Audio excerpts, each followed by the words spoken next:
Good evening, Dr. Zakir Naik. This is Mary. I'm a Christian and a banker by profession.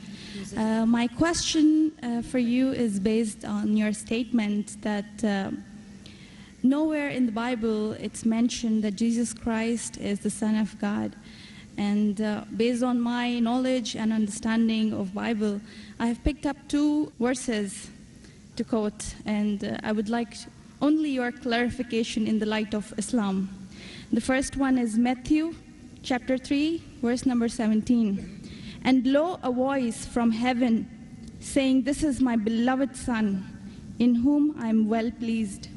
The second is John chapter 3, verse number 16. For God so loved the world that he gave his only begotten Son. So whosoever shall believe in him shall not die but have everlasting life. That's right.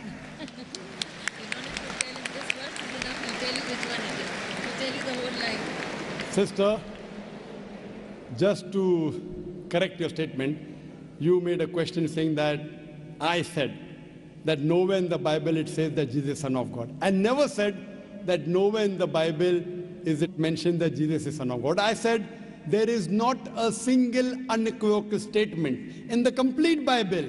There is not a single unambiguous statement in the complete Bible where Jesus Christ, peace be upon him, himself says that I am God, or where he says worship me. I never said the Bible does not say Jesus is Son of God.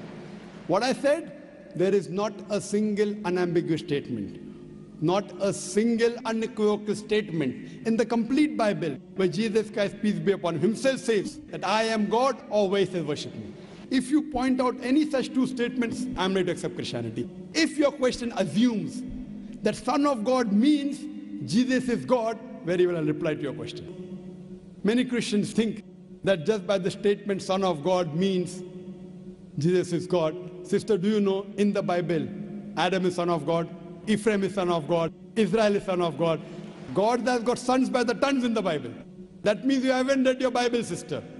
So do you mean to say all of them are gods? Is Adam God? Is Ephraim God? Is Israel God? No. Son of God, sister, is a statement used if you read Romans chapter number 8, verse number 14. All those that are led by the Spirit of God, they are sons of God. Means if you follow the commandment of God, if I follow the commandment of God, I am a son of God. In this way, undoubtedly, Jesus Christ, peace be upon him, verily is the most beloved Son of God. Meaning, he is following the commandment of God. I have got no problem at all. If you say Son of God means persons who follow the commandments of God, like it's mentioned in Romans, all those who are led by the Spirit of God, they are sons of God. If I follow the commandment of God, you follow the commandment of God, we are called children of God. Very innocent statement, no problem. So as far as your Matthew is concerned, 3:17 I have clarified. Now coming to your second quotation of Gospel of John chapter 3 verse number 16. But what the Christian missionaries say, no, Brother Zakir, Jesus Christ, peace be upon him, is not a normal son. He is the begotten Son of God. And they quote Gospel of John, chapter number 3, verse number 16. For God so loved the world that he gave his only begotten Son. Whosoever believeth in him shall not die, but have everlasting life. Sister, simple question. What is the meaning of the word begotten? He has given it. No, what is the meaning of begotten? He has given his Son to the people. No, sister. Begotten doesn't mean he's given his Son. You know English, I know English. Your English is, mashallah, very good. Begotten doesn't mean he's given his Son. If I say you have begotten a son. Sorry to interrupt. Don't give metaphorical meaning. English. I'm not a scholar. You're not a scholar, but your English is very good. I'm a layman person. And but sister, your English is very... If I say you have begotten a son, what does it mean? That means you have had sexual relationship with your husband and you begot a son. Begetting is a function of lower animals of sex. How can I attribute this function to Almighty God? Who did God have sex with? Who? That's the reason the scholars of Christianity, if you read the Revised Standard Edition, Revised Standard Version of the Bible, revised by 32 scholars, Christian scholars of the highest eminence, backed by 50 different corporate denominations, they say this word begotten in Gospel of John, chapter number 3, verse number 16, is an interpolation, is a fabrication, is a concoction, and they're thrown out of the Bible. So if you read the Bible, If you read the Revised Standard Version, it is the bestseller in the world. Revised Standard Version, revised by not Muslims, not Hindus, 32 Christian scholars of the highest eminence, backed by 50 different corporate denominations. They say this word begotten is not present in the original manuscript of Gospel of John chapter 3 verse 16. What they say, it's an interpolation, it's a fabrication, it's a concoction, it's an adulteration. So Jesus is just like a son. Like Adam was son of God, Ephraim was son of God, Israel was son of God. He's a prophet of God. So I've got no problem in accepting that verily Jesus Christ, peace be upon him, was a prophet and a messenger of God, but he was not God. Hope that answers the question, sister. So now, sister. Thank you very much, Dr. Sister, can we reverse the role now? Yes, I definitely. said I was ready to accept Christianity if you proved Jesus was God. Would you accept Islam now? Would you agree that Jesus is the prophet of God? I have still a few more things to clarify. You're most welcome, sister. Why do Muslims refrain from the statement, Son of God? Why? Yes. If I answer the question, will you accept Islam? Fine, it's not a compulsion. I think we have a huge population of Muslims in the world. We Yes. need believers. We do not need only Muslims by name. Yes, so we want Muslim by deed, so we want to become Muslim by deed, not by name. Sister, okay, coming to your question, that why do Muslims refrain from using Son of God as a phrase? Very good question. And that is the reason, sister, if you read the Quran has got 99 attributes to Allah subhanahu wa ta'ala. Ar-Rahman, Ar-Rahim, Al-Hakim, most gracious, most merciful, most wise. But Allah subhanahu wa ta'ala in his last and final revelation, if there's something like Old Testament and New Testament, Quran is the last testament. In his last testament, he has not used the word Ab. In Arabic, Ab means father. Why? He has used the more difficult word Rab. Rab is more difficult to pronounce than Ab, which means the Lord, the cherisher, the sustainer. He has used Rab as attribute but not Ab. Why? Because in the previous revelations which were changed, Bible is the changed form of the Injil. People have misunderstood the meaning of Son of God. They started thinking to be begotten son. For example, if I tell, young son, beta tumne acha sawal pucha. Son, you have asked a very good question. If a son asked a question of the age of 10, son, you have asked a very good question. But if I say, you begotten son, you have asked a very good question, he may punch me. He will not say, oh, Zakir is elderly, he may punch me. That means I'm abusing his mother. If I say, my begotten son, he'll get angry. I'm insinuating that I had sex with his mother. So son is innocent word. Begotten son is not innocent. Same way, the son is a very good word, but people started misunderstanding. So to remove this confusion, that's the reason the Quran does not use the word father as attribute to Almighty God. Otherwise, it's a good word.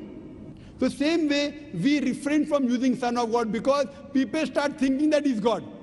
No Christian ever comes and tells me Adam is son of God, Ephraim is son of God. Why?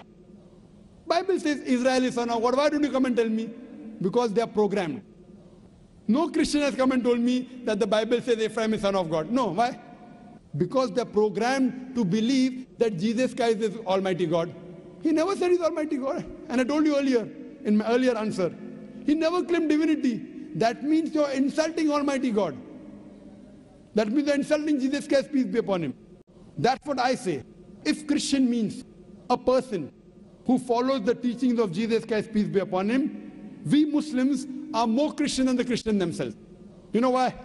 Because if you read the Bible, Jesus Christ, peace be upon him, it's mentioned in the Gospel of John, he was circumcised on the 8th day. We Muslims are circumcised, Christians are circumcised. Jesus Christ, peace be upon him, said that you have to follow each and every law of the Bible, each and every commandment. Gospel of Matthew chapter 5 verse number 17 to 20. If you break one law or jittle from the commandment, you shall not enter the kingdom of heaven. If you go to the Old Testament, clearly says in the book of Leviticus, chapter number 11 verse number 7 to 8, in the book of Deuteronomy chapter number 14 verse number 8, in the book of Isaiah chapter 65 verse number 2 to 5, that you shall not have pork. Muslims don't have pork, but Christians have pork. So if Christian means a person who follows the teachings of Jesus Christ, peace be upon him, we Muslims are more Christian than the Christians themselves. The Bible says in the book of Ephesians chapter number 5 verse number 18 that thou shalt not have wine. It's mentioned in the book of Proverbs chapter number 20 verse number 1. Wine is a mocker. You should not have wine. Muslims don't have alcohol, but the Christians have alcohol. Further, if you analyze, there are various references I can give you. So if Christian means one who follows the teachings of Jesus Christ, peace be upon him, I say that I'm more Christian than the Christians themselves. If you become a Muslim, you are a more better practicing Christian than the so-called namesake Christians. Yes, sister. Can I ask something? Sure, yeah. Right. You're most welcome, sister. I would not like to cross-question or criticize your statement. Sister, you're most welcome to cross-question me. You're most welcome to criticize me. I love it. Unless a person doesn't cross-examine. See, suppose I want to prove something. If I say this is the best, I want to check it out whether it's best or not. That's right. Because a logical person, so please, sister, cross-examine me, criticize me, attack me. Once you're convinced, then you accept it. Yes, sister, go ahead. I will definitely not intend to do something like this. The object of questioning more is to know more so that I know what I follow is right. That's all. Thank you very much. Sister can ask any question, no problem. You're most welcome. Whether your intention is very good, but I went to the extent of saying even your intention is bad, no problem. But your intention is very good, sister. So you can ask any questions and you don't have to accept Islam. No one can force you. Quran says, La ikraha fid deen. There's no compulsion in religion. Truth stands out clear from error. So don't think that if I answer a question, you have to accept. On the day of judgment, only give the evidence that I gave you the answer. Yes, sister. Any questions? Thank you very much. Yes, sister. You said that we Muslims are better Christians than the actual Christians. So the complete statement I made, if Christian means a person who follows the teachings of Jesus Christ, peace be upon him, we Muslims are more Christian than the Christians themselves. Yes, sister, your question. But this is not a layman statement. Do not have a specialized knowledge of Islam and as well as Christianity. Fine, you can ask the doctors of divinity whether I'm saying is right or wrong. Yes, sister. Thank you very much, Dr. Zanak. So what is the question that? That was my question, that why did you mention that we Muslims are better Christians than the actual Christians? When I said that, why did I say that? I think this is beyond my thinking, that why would a Muslim call himself a Christian? No, correct. Why? Because we love Jesus Christ, peace be upon him. We love him more than you. We love him, we respect him, we revere him, but we don't worship him. The reason I said this because I love Jesus Christ, peace be upon him. I respect him, I revere him, but I don't worship him. Because he never told me to worship him. If he would have told me to worship him, I would have worshipped him. So that's the reason I say, if Christian means a person who follows the teachings of Jesus Christ, peace be upon him, I'm more Christian than the Christians themselves. Because I love Jesus Christ, peace be upon him. I respect him, I revere him, but I don't worship him. So hope that answers the question, sister. Thank you very much.